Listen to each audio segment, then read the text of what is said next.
So when we have pain, there's injury. We got to remember there's always injury when we have pain. So when we're talking about the spine, we got all these joints. When you injure it, what is actually happening is there's spraying of the tissue, this separation of that tissue. Like you would sprain your ankle. What are you doing? You're micro tear in the tissue. What happens when you sprain your ankle? It all swells up, fills with fluid. Why? Because it's protecting itself.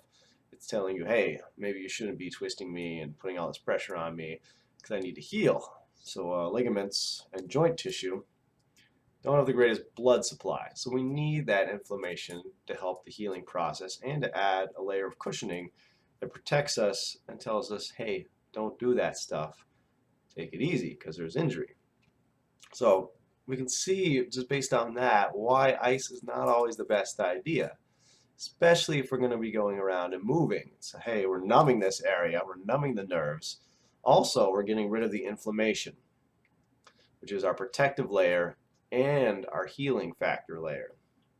So we're getting rid of all that, and we're making ourselves very susceptible to re-injury, which isn't very smart because you're going to keep tearing that tissue, re-injuring that tissue. It's going to get worse and worse and worse. But I know you guys like ice, so the best time to ice is actually when you're not going to be doing anything like going to bed. Actually, sitting is not the best idea either. You want to put the ice on 20 minutes before you go to bed, right on the area of injury. So if you sprained your sacroiliac joint, there's some separation of that joint tissue, there's lots of fluid there, you go to your chiropractor and he tells you, so that's where you'd want to put the ice on 20 minutes before bed because you're going to have a lot of inflammation generating while you're sleeping.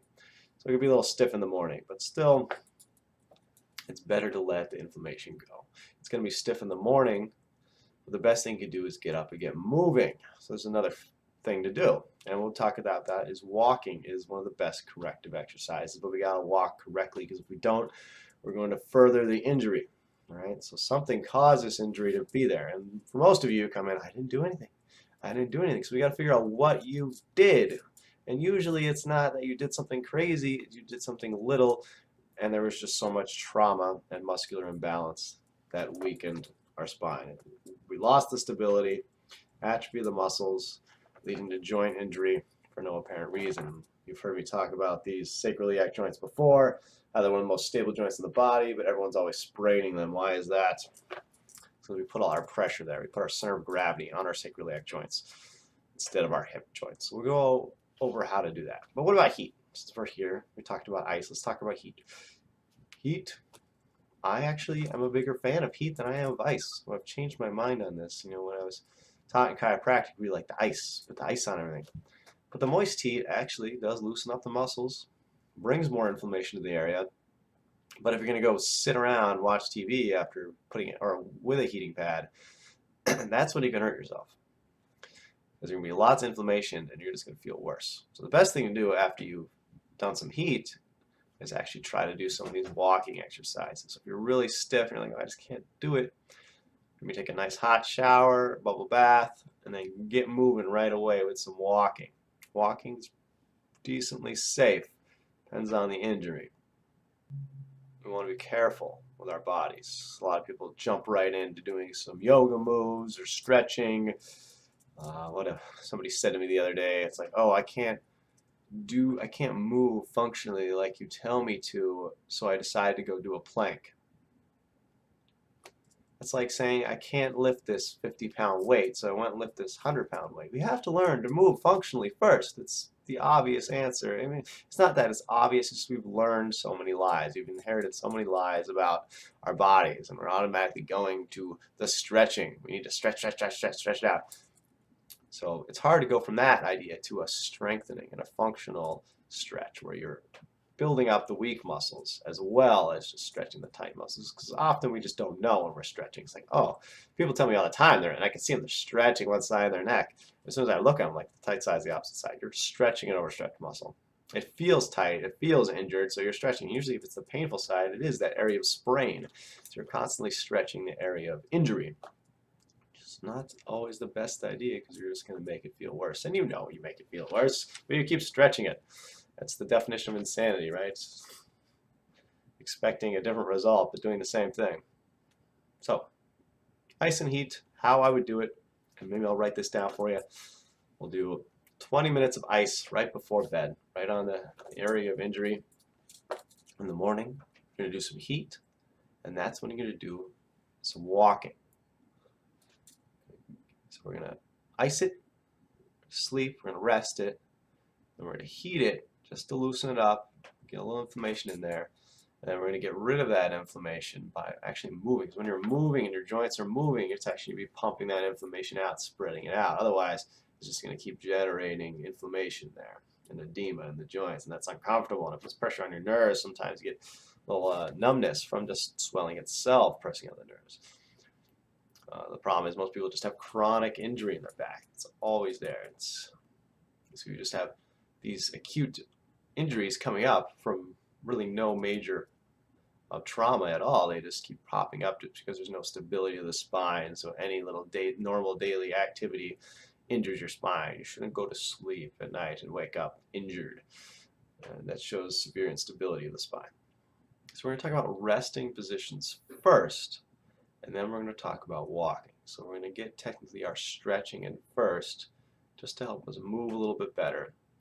And then we're going to talk about walking, which is the functional building up of the spine without doing anything too crazy. And then we're just going to talk about ergonomic movements throughout the day, functional movements, how to approach your daily objects, things you already have to do, because there's so much wrong with how we think about how we're supposed to move. All right, so we'll go into detail on that, and we'll make this broken thing here happy again, hopefully. All right, so this guy on YouTube sent me like some articles on resting positions and from other cultures and how they would sleep, because I've been playing around with the idea of sleeping on the floor, and I couldn't quite figure it out. I definitely got some good relief sleeping on the back, because sleeping on the back just makes sense, because instead of sinking in, so if you got this rounded spine, you're just going to sink more into the cushion, and your head gets forward, and it plays to your distortions that you already have in your spine. So when we lay on the floor, we actually get lengthened, and it supports that thoracic curve. And our head isn't getting shoved forward by a pillow. We're just resting with maybe just a light pillow on the back. My problem was I couldn't sleep that way. So looking at some of these positions, at first I was a little confused. And the one, you'll see that I take the arm and I create pretty much a cushion around my ear. What this does is it really loosens up this lat muscle and also the rotator cuff. I have lots of imbalances in my shoulders from what I do. You can see that shoulders really control the neck, because they turn in. So what you're doing is you're essentially taking that and you're bringing it up, forcing that to open up in that pec area. So you're getting a nice pec stretch and a good rotator cuff stretch, creating a pillow for your head. So that's the arm part, getting that up, resting there. And that's hard to do right off the bat, but the more you do it, the more it loosens up and the more it'll start feeling comfortable. So even if you can't sleep there, just resting in that position will help loosen things up instead of support bad habits. So you don't have to do this directly on the floor. You could be resting on a yoga mat or several layers of a blanket. Anything's going to be better usually than a mattress, because you're going to sink in, like we said. It's going to distort your curves. So here the head is supported. You can see that the head is actually very in line with the rest of the body. I'm doing a light rocking here because when you're laying on that hip, it's actually a great stretch. So after a few minutes, you're going to want to go to the back. I leave the knees bent just so I can flatten my low back down. And that just takes some pressure off the low back when you got your knees bent there. But again, you can see I'm not using a pillow, but you might need to depending on how much thoracic curve you have. So much thoracic curve, you're going to see that your head's going to bow back. You can see here that my chin is level with the rest of my body and my core. And then going on to the opposite side, really stretching that shoulder out. You can see how we're draping the top leg over. So we're getting that IT band stretch on the top and stretching that bottom leg right on that femur where we're resting. Other hand drapes over top, right on the hip. Trying to get the head as level as you can. So here it is again. So you can spend a few minutes here. It's going to be very uncomfortable to start. But if it's painful, I'd stop. But uncomfortable is good. Stretching is good. A lot of people tell me that they can just feel sometimes that their hips are just going back into place. And this can take a lot of pressure off. Whereas a bed may feel comfortable because it's playing to your dominances when you're laying on the bed. Your muscles that are already short are allowed to be short again. Whereas this is resisting. It's bringing your body back to normal, because you should be plumb with the floor. The problem is we're not.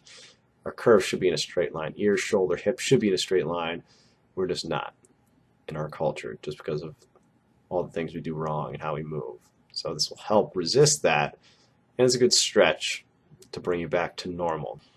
Put this in a video a while back, and this is actually a little stretch that I invented that I like. It's because then you can see how it's shortening those hip flexors while allowing the hamstrings to stretch, keeping generally ear, shoulder, and hip in line. So this is a good book reading position. So if you're reading a book, you can keep your arm outstretched to the side, so you're opening up that pectoral area on the left side here. My feet are either dangling, or I'm actually, sometimes I'll tuck my, you can't see my toes in there, but I'll put my toes kind of pointed so they're stretching the top of my shins out.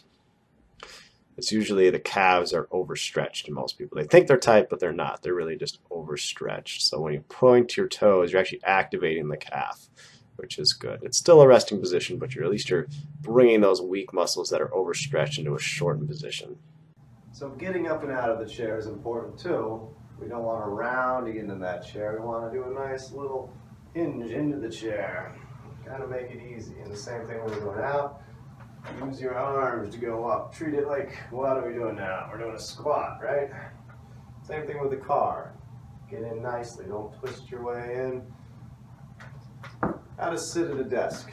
One good trick. You want to release the tension on the hamstrings. You want to bring the feet out a little farther. Make sure they're not up like that. Keep them down. And then you're using your arches a little bit. It's almost like you're grabbing with your feet and squeezing. It's that little motion there. So that's taking the weight off your sacroiliac joint, actually putting it on your femurs, right here.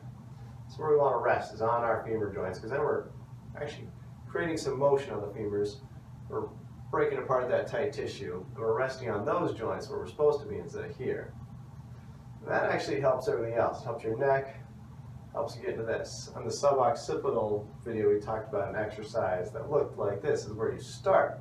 So you should have tension right here already in the back, right where your lungs are, because your core is engaged now. A lot of people don't feel this, and I feel like that's because they're just kind of leaning forward like this, and they're still rounded. It probably even looks the same, but it's just that little bit there. And you gotta get a little thigh inner squeeze to get that motion.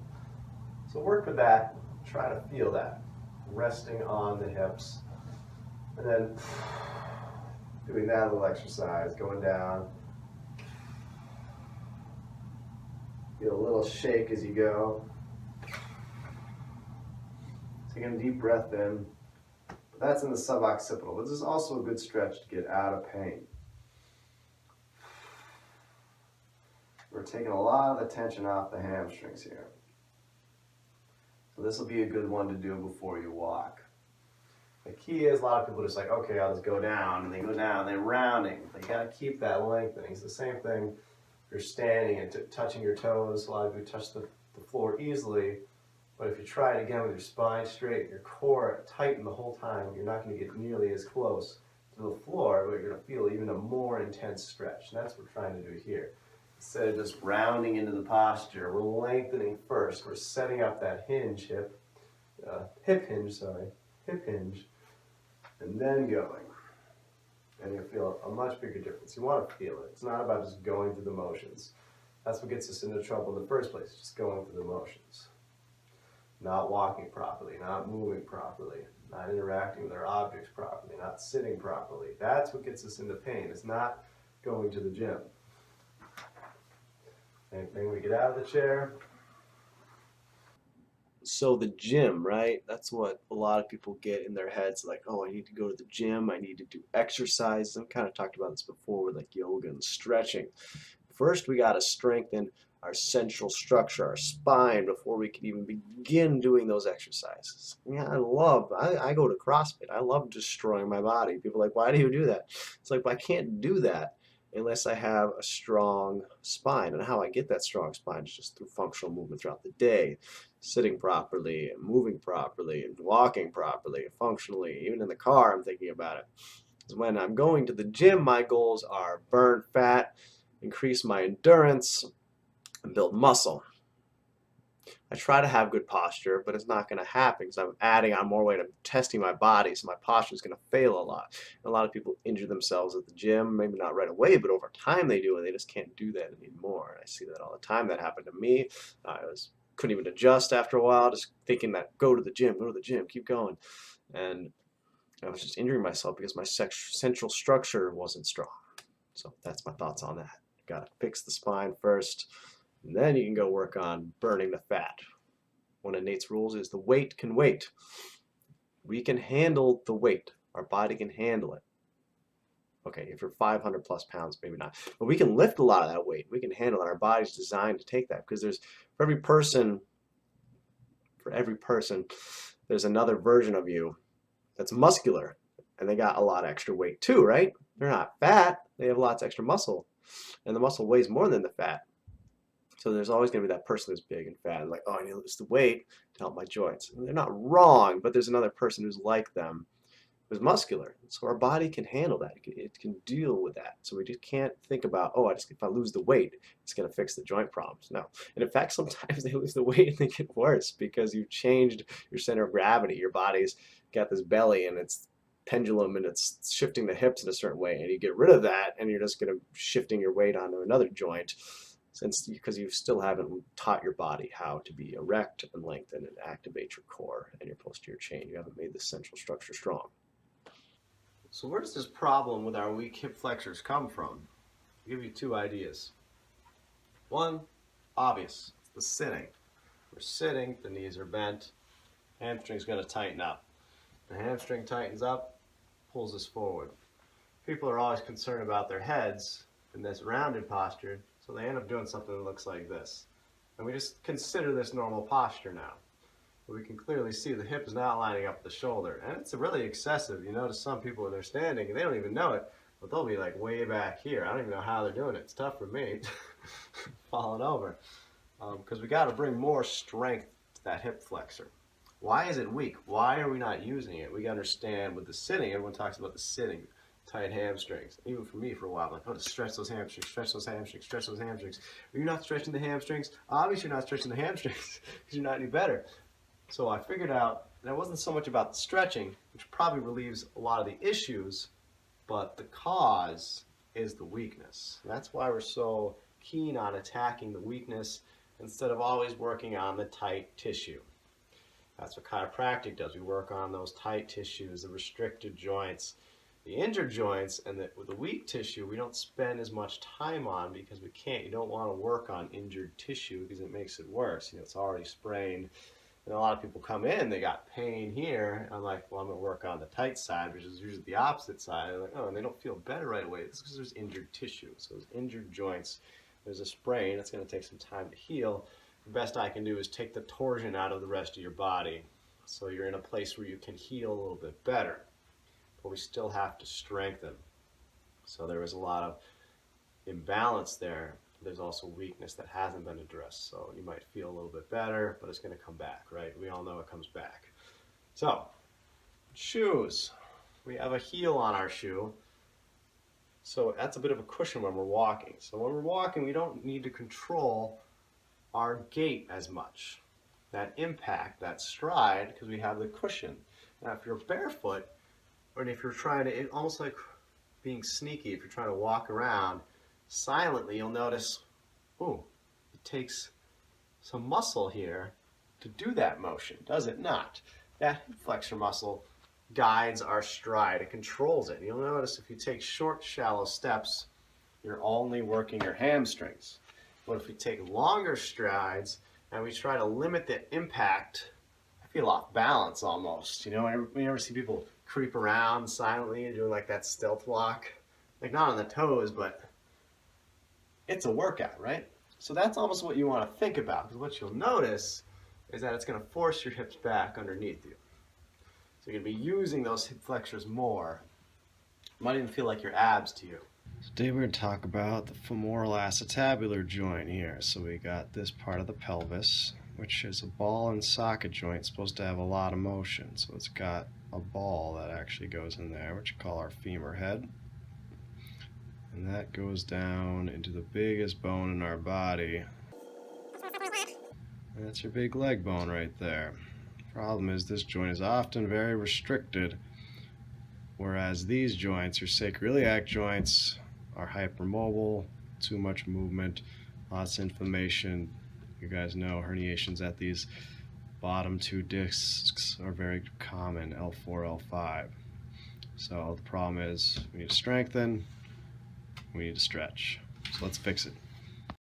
A lot of people talk about barefoot shoes or like the five-finger toe shoes, and I do wear those and I like those, but people that wear them sometimes don't change the way they're walking.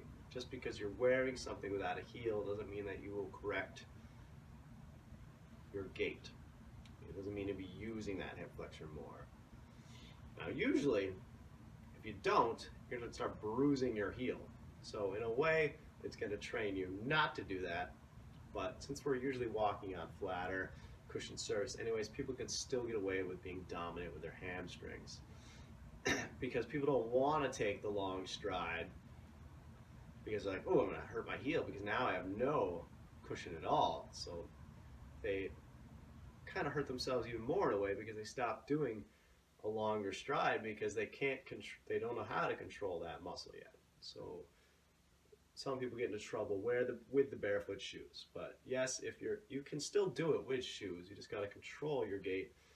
And barefoot shoes do help you because I like that with the toes you can grab and you can strengthen your arch. I don't like the idea of arch support because it's like back support. It allows for atrophy. Yes, it's there holding that curve. Like people want like something that holds their spine there all the time. But what'll happen? All the muscles will atrophy. My brother was in a back brace for a long time. So all the muscles, all the posterior chain muscles that lengthen his spine were atrophied. So we gotta be careful with that. So here is the iliopsoas muscle. So you can see how it's attaching to the lumbar spine, and actually the discs, one of the few muscles to do that, attached to the inside of the pelvis, runs and attaches to your femur bone. So if this is overstretched and underworking, this joint isn't going to be moving properly. It's going to get restricted.